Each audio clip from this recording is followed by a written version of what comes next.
Friends, আমরা জানি যে ফেব্রুয়ারি মাসের শেষের দিকে এবং মার্চ মাস পড়ার শুরুর দিকে শীত কিন্তু কমতে শুরু করে এবং ধীরে ধীরে গরম পড়তে শুরু করে। এই পরিবর্তনটা খুব ধীরে ধীরে ঘটে, কিন্তু আমাদের শরীর এর সাথে দ্রুত খাপ খাইয়ে বা মানিয়ে নিতে পারে না। ফলে নানান রকম শারীরিক সমস্যা দেখা যায়, যেমন ধরুন সর্দি কাশি, গলা ব্যথা, জ্বর, ত্বকের নানান রকম সমস্যা, হজমের সমস্যা, মাথা ব্যথা, অ্যালার্জি, দুর্বলতা, ডিহাইড্রেশন, এই রকম ধরনের সমস্যা। বিশেষ করে শিশু, বয়স্ক এবং যাদের রোগ প্রতিরোধ ক্ষমতা কম, তারা কিন্তু এই সমস্যায় বেশি ভুগতে থাকেন। নমস্কার বন্ধুরা, আপনারা দেখছেন আপনাদের YouTube channel secure your health. আজকের ভিডিওতে আমরা বিশদভাবে জানব যে এই সমস্যাগুলোর অ্যাকচুয়াল কারণ কি এবং এর লক্ষণগুলো কি কি এবং এর ঘরোয়া সমাধান সম্পর্কে। ভিডিওটি সম্পূর্ণ দেখলে আপনি সহজেই সুস্থ থাকতে পারবেন। তাহলে চলুন ভিডিওটি শুরু করা যাক। প্রথমেই আমরা জেনে নেব যে এই সিজন চেঞ্জ বা ঋতু পরিবর্তনের সময় আমাদের শরীরে ঠিক কি কি পরিবর্তন হয়। প্রথমত তাপমাত্রার পরিবর্তন ও শরীরের প্রতিক্রিয়া হয়। যেমন ঋতু পরিবর্তনের সময় দিনের বেলা দেখবেন গরম এবং রাতের বেলা ঠান্ডা অনুভূতি হয়, ফলে শরীর কিন্তু বিভ্রান্ত হয়ে পড়ে যে এই তাপমাত্রায় শরীরের যে তাপ নিয়ন্ত্রণ প্রক্রিয়াকে প্রভাবিত করে থাকে। ফলে সহজেই কিন্তু আমাদের ঠান্ডা লাগতে পারে। আমাদের শরীর যখন হঠাৎ করে বেশি গরম অনুভব করে তখন ঘাম হয় এবং শরীর থেকে আমাদের যে ঘামের মাধ্যমে অনেক জল বেরিয়ে যায়, যা আমাদের ডিহাইড্রেশন কিন্তু তৈরি করতে পারে। দ্বিতীয়ত, রোগ প্রতিরোধ ক্ষমতা দুর্বল হয়ে পড়ে। দেখুন, সিজন চেঞ্জের সময় শরীরের যে ইমিউনিটি সিস্টেম বা রোগ প্রতিরোধ ক্ষমতা নতুন পরিবেশের সাথে কিন্তু আমাদের মানিয়ে নিতে ঠিকঠাকভাবে পারে না, যার ফলে আমাদের রোগ প্রতিরোধ ক্ষমতা কমে যায়। এই কারণে ভাইরাল ইনফেকশান, ব্যাকটেরিয়াল যে সংক্রমণ, ঠান্ডা এবং কাশি, গলা ব্যথা এবং ফ্লুর মতো যে সমস্যা, সেই সমস্যাগুলি কিন্তু খুব বেশি দেখতে পাওয়া যায়। 3 নম্বর হচ্ছে কি বা তৃতীয়ত, বাতাসের পরিবর্তনের প্রভাবে কি কি পরিবর্তন হয়। দেখুন, এই বাতাস যে পরিবর্তন হয় তখন বাতাসের আর্দ্রতা পরিবর্তন হয় এবং বাতাসে ধুলোবালির পরিমাণ বেড়ে যায়। ফলে অনেকেই কিন্তু অ্যালার্জি, শ্বাসকষ্ট এবং অ্যাজমার মতো সমস্যায় ভুগে থাকেন। বিশেষ করে যাদের অ্যালার্জির সমস্যা অলরেডি রয়েছে, তাদের এই সময় কিন্তু খুবই সমস্যার মধ্যে পড়তে হতে পারে।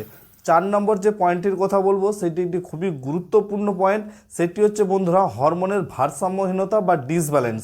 অনেকেই জানেন না যে সিজন চেঞ্জ শরীরের উপর মানে হরমোনের উপর প্রভাব ফেলতে পারে। যেমন ধরুন, বিশেষ করে মহিলাদের ক্ষেত্রে যে ঋতুস্রাবের সময় অনিয়মিত বা একটা ডিসব্যালেন্স দেখা দিতে পারে। এই মহিলাদের মানসিক চাপও কিন্তু অনেকটাই বাড়তে পারে। 5 নম্বর যে পয়েন্টটির কথা বলবো সেটি হচ্ছে বন্ধুরা মানসিক স্বাস্থ্য এবং মুড পরিবর্তন, অর্থাৎ যে মেন্টাল হেলথ, সেই মেন্টাল হেলথের উপর কী এফেক্ট পড়ে। দেখুন, আবহাওয়া পরিবর্তনের কারণে শরীরে সেরোটোনিন এবং মেলাটোনিন হরমোনের যে ডিসব্যালেন্স ঘটে বা ভারসাম্যহীনতা ঘটে, যা মুড সুইং, হতাশা এবং উদ্বেগের কারণ হতে পারে। এরপরে আমরা আলোচনা করব যে সংবেদনশীল ছোট ছোট শিশুদের ক্ষেত্রে এই সিজন চেঞ্জ বা ওয়েদার চেঞ্জের সময় বা আপনার যে ঋতু পরিবর্তনের সময় আমাদের ঠিক কী কী প্রভাব পড়তে পারে। তাই শুরুতেই আমরা জেনে নেব শিশুরা বেশি সংবেদনশীল হয়ে থাকে কেন। দেখুন, শিশুদের রোগ প্রতিরোধ ক্ষমতা বড়দের তুলনায় অনেকটাই কম, তাই তারা সহজেই ঠান্ডা ও ইনফেকশানে কিন্তু আক্রান্ত হয়ে যায়। তারা নিজেদের যত্ন নিজেরা নিতে পারে না, যেমন গরমে পর্যাপ্ত জল পান করা বা সঠিক পোশাক পরা। তাই দেখুন যে শিশুদের কী কী সাধারণ সমস্যা হয় এবং তার প্রতিকার আমরা কীভাবে নিতে পারি।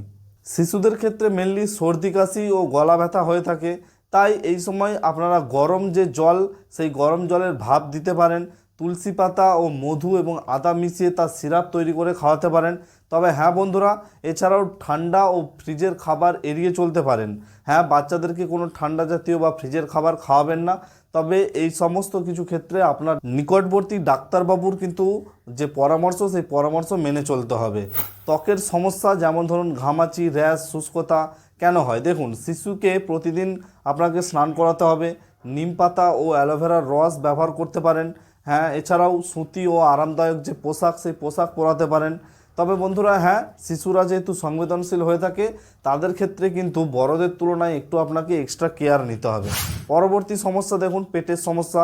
যেমন শিশুকে বেশি করে তরল খাবার খেতে দিতে হবে, হালকা খাবার ও দই খাওয়াতে পারেন। তবে খাওয়ার ক্ষেত্রে এবং কোনো রকম কোনো ওষুধের ক্ষেত্রে অবশ্যই নিকটবর্তী ডাক্তারবাবুর সঙ্গে আপনি পরামর্শ করে নেবেন। বাইরের খাবার এড়িয়ে চলতে হবে, অর্থাৎ বাচ্চাকে কোনো বাইরের খাবার খাওয়ানো যাবে না। এরপরে আমরা জেনে নেব যে বড়দের কি কি সাধারণ শারীরিক সমস্যা এবং হয়, এছাড়াও সেই শারীরিক সমস্যা আমরা কিভাবে সেটাকে কাটিয়ে উঠতে পারবো। প্রথমে আমি বলবো সর্দি কাশি ও ভাইরাল ইনফেকশান। এটিও ঠিক বন্ধুরা বাচ্চাদের মতোই বা শিশুদের মতো বড়দেরও কিন্তু হয়ে থাকে। এর সমাধান হিসাবে আমরা আদা তুলসীর চা পান করতে পারেন। এছাড়া লবণ এবং জল দিয়ে সেটা আমরা গার্গিল করতে পারেন। এছাড়াও আপনাকে যেটা মেনলি করতে হবে যেটা হচ্ছে পর্যাপ্ত বিশ্রাম নিতে হবে এবং গরম জাতীয় কোনো কিছু পানীয়, সেই পানীয় পান করতে হবে।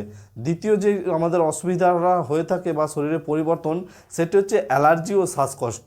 হ্যাঁ বন্ধুরা, এই অ্যালার্জি এবং শ্বাসকষ্টর সমাধান হিসাবে আপনারা মাস্ক ব্যবহার করতে পারেন। এছাড়া নিয়মিত ধুলোবালিযুক্ত পরিবেশ সেইগুলি কিন্তু আপনারা অ্যাভয়েড করবেন। এছাড়া নাক পরিষ্কার রাখার জন্য নুন এবং জল গরম করে সেই জল আপনারা ব্যবহার করতে পারেন।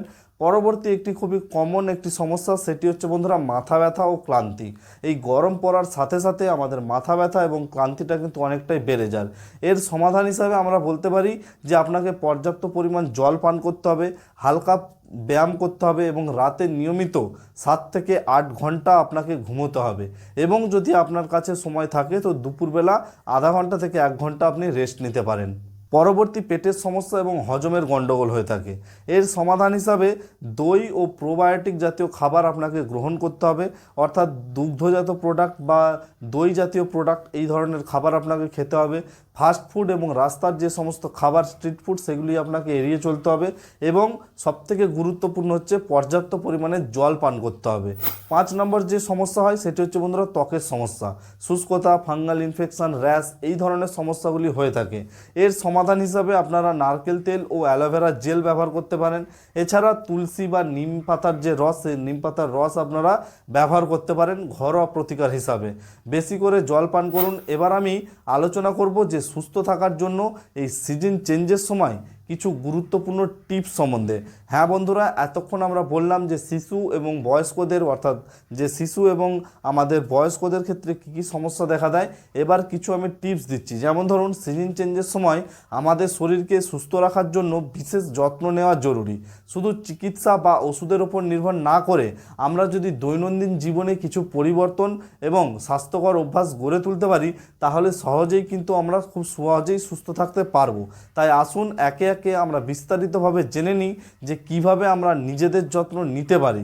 দেখুন, প্রথমেই আমি বলবো যে পর্যাপ্ত পরিমাণ জল পান করতে হবে। আমি বারবার বলছি যে পর্যাপ্ত পরিমাণ জল পান করতে হবে, অর্থাৎ যদি আপনার ডাক্তারবাবু কোনো রকম কোনো আপনার সমস্যা না থাকে বা ডাক্তারবাবু যদি মানা না করে তাহলে মোটামুটি 12 থেকে 15 গ্লাস জল আপনাকে পান করতে হবে। কি হয় বন্ধুরা, সিজন চেঞ্জের সময় আমাদের শরীরের তাপমাত্রা নিয়ন্ত্রণে রাখতে এবং ডিহাইড্রেশন থেকে আমাদের বাঁচতে জল কিন্তু অত্যন্ত গুরুত্বপূর্ণ।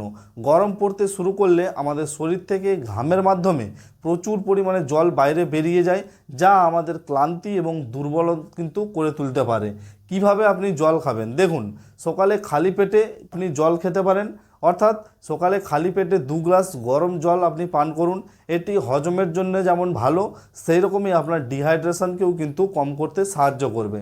দিনে অন্তত 10 থেকে 12 কিংবা 12 থেকে 15 গ্লাস আপনারা জল খেতে পারেন। এরপরে ফ্রিজের যে ঠান্ডা জল না খেয়ে সাধারণ বা হালকা গরম জল আপনি পান করতে পারেন।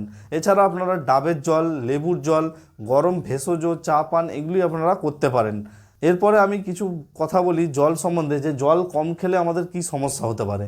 মাথা ব্যথা, দুর্বলতা, ক্লান্তি দেখা দিতে পারে। হজমের সমস্যা এবং কোষ্ঠকাঠিন্যের সম্ভাবনাও কিন্তু জল কম খেলে আমাদের অনেকটাই বেড়ে যায়। ত্বক শুষ্ক হয়ে যায়, রুক্ষ হয়ে যেতে পারে। তাই আপনাকে পর্যাপ্ত পরিমাণে জল এই গরমের সময় কিন্তু পান করতে হবে। এরপরে আমি বলবো খুবই গুরুত্বপূর্ণ এক বিষয় সম্বন্ধে, সেটি হচ্ছে ভিটামিন সি সমৃদ্ধ খাবার খান, যেমন লেবু, কমলা, আমলকি এই ধরনের খাবার। ভিটামিন সি আমাদের কি করে, যে আমাদের শরীরের রোগ প্রতিরোধ ক্ষমতা কিন্তু বাড়াতে খুবই গুরুত্বপূর্ণ ভূমিকা রাখে। সিজন চেঞ্জের সময় শরীর আমাদের সহজেই ভাইরাস ও ব্যাকটেরিয়ার সংক্রমণের শিকার হয়, তাই এই সময় ইমিউনিটি পাওয়ার বাড়ানোর জন্য বিশেষ করে এই ভিটামিন সি সমৃদ্ধ খাবার আমাদের খেতে হবে। ভিটামিন সি যুক্ত কিছু খাবার রয়েছে, যেমন আমি বলে দিই যে যেমন ধরুন যে কোনো ধরনের টক ফল, যেমন লেবু, আমলকি, কমলা বা মাল্টা এই ধরনের যে ফলগুলি রয়েছে সেই ফলগুলি খেতে পারেন। এছাড়া পেয়ারা আপনি খেতে পারেন, এই পেয়ারার মধ্যেও কিন্তু প্রচুর পরিমাণে ভিটামিন সি পাওয়া যায়। এই গরমের সময় কিন্তু বন্ধুরা বেল পাওয়া যায়, সে বেল খেতে পারেন। এছাড়া আমাদের শরীরে হাইড্রেশন মেনটেন করবার জন্য শসা, টমেটো এই ধরনের খাবারগুলো আপনারা খেতে পারেন। পরবর্তী যে আমাদের নিয়মটির কথা বলবো সেটি হলো হালকা আপনাকে ব্যায়াম করতে হবে। সিজন পরিবর্তনের সময় শরীর অনেক সময় ক্লান্ত এবং দুর্বল হয়ে পড়ে, অনেকেই অলস হয়ে যান, কিন্তু এই সময় শরীরকে ফিট রাখতে নিয়মিত আপনাকে ব্যায়াম করা কিন্তু অত্যন্ত জরুরি। কোন ধরনের ব্যায়াম করবেন এই প্রশ্নটা এখন আপনার মনে এসেছে।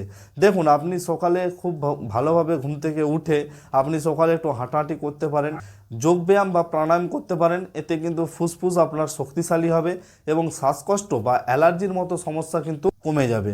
হালকা স্ট্রেচিং করতে পারেন, এতে শরীর নমনীয় এবং পেশিগুলি শক্ত হবে। পরবর্তী যে পয়েন্টটি সেটি হচ্ছে বন্ধুরা, বাইরের ধুলোবালি থেকে বিরত থাকতে হবে এবং নিয়মিত হাত ধুয়ে ফেলতে হবে। সিজন পরিবর্তনের সময় বাতাসের ধুলোবালি, পরাগরেণু এবং অন্যান্য ক্ষতিকর উপাদানের পরিমাণ কিন্তু অনেকটাই বেড়ে যায়, যা শ্বাসকষ্ট, অ্যালার্জি ও চর্মরোগের কারণ হতে পারে। এবারে কিভাবে ধুলোবালি থেকে আপনি নিজেকে রক্ষা করবেন? দেখুন, বাইরে বের হলে অবশ্যই আপনাকে মাস্ক পরতে হবে। হ্যাঁ বন্ধুরা, এই মাস্কের কথা বললেই কিন্তু আমাদের কোভিড-19 বা করোনা ভাইরাসের কথা মনে পড়ে যায়। এছাড়া আপনারা বাড়িতে ফিরে হাত মুখ ভালোভাবে ধুয়ে নিন, ঘর ও বিছানা পরিষ্কার রাখুন, কারণ অনেক সময় বালিশ ও বিছানার ধুলো থেকেও কিন্তু আপনাদের অ্যালার্জি হতে পারে। এবারে আমি বলবো যে ঘুমের কিন্তু আপনাকে যত্ন নিতে হবে, কারণ বন্ধুরা সিজন চেঞ্জের সময় শরীরে ক্লান্তি, দুর্বলতা কাটাতে পর্যাপ্ত বিশ্রাম নেওয়া খুবই জরুরি। যদি আমরা ঠিকভাবে না ঘুমোই তাহলে রোগ প্রতিরোধ ক্ষমতা আমাদের কমে যায় এবং শরীরের সমস্যা কিন্তু অনেকটাই বেড়ে যায় এবং আমাদের সহজেই কিন্তু অসুস্থ হয়ে পড়ি।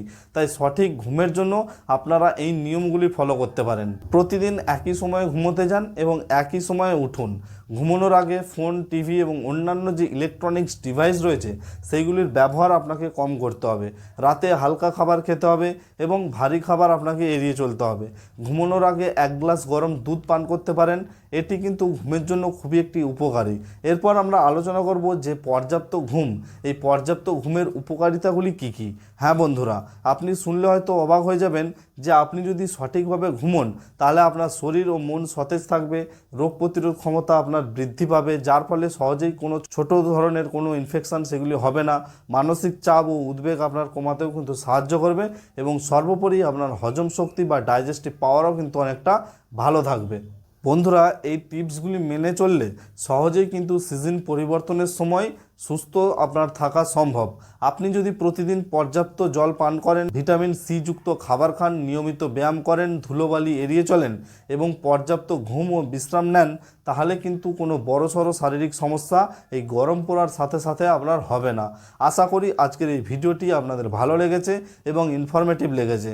যদি ভালো লেগে থাকে তাহলে অবশ্যই ভিডিওটিকে এখনই একটি লাইক করবেন, আর এখনও পর্যন্ত যারা আমাদের channel secure your health subscribe না করে থাকেন তাহলে চ্যানেলটিকে সাবস্ক্রাইব করে পাশে থাকার অনুরোধ রইল।